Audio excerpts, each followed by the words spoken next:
Alexis Ortega.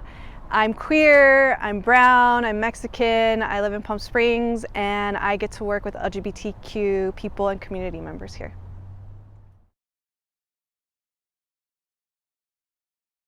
I was always a tomboy for most of my life, proud tomboy. And when girls, especially around like puberty and middle school, when I would see other girls like become really invested in relationships with guys, in terms of like romantic or physical attraction, those things never really spoke to me. And I don't think I actively connected the dots or like put the pieces together.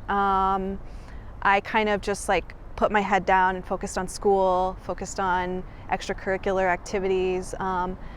I really focused on things outside of myself. And so it wasn't until it was sort of like right in my face with one of my best friends where I finally like stopped for long enough to say, oh, wow, like I have some feelings. So then when I reflect back on it, I'm like, okay, heck yeah, like I definitely was hella gay, right? The fact that I was in love with Christina Aguilera and like the Spice Girls and like all of these things.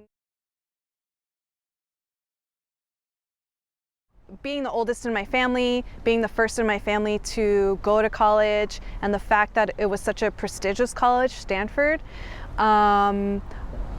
that created like the perfect, I think, playground for me to figure out who I was and what I wanted. Because prior to that point, all of my life was really, my primary goal was to get into college. And so once being in college, it was like, oh, I'm here now, what's next?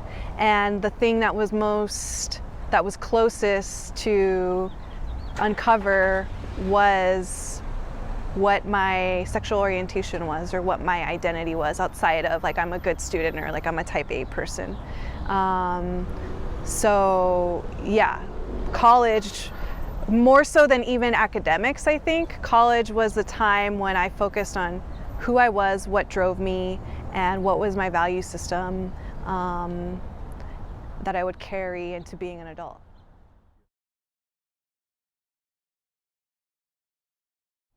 I feel incredibly blessed to be able to come back and work in a field that is really nourishing and enriching to my spirit and what I want to do in the world.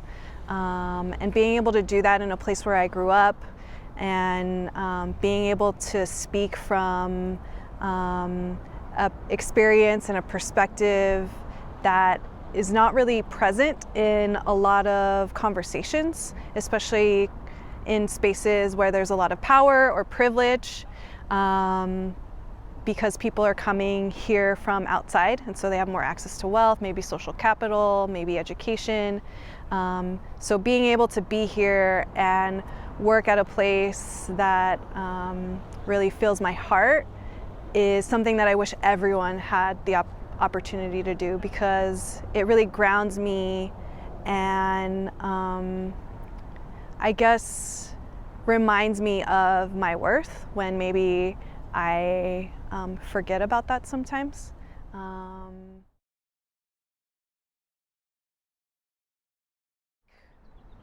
I was very driven.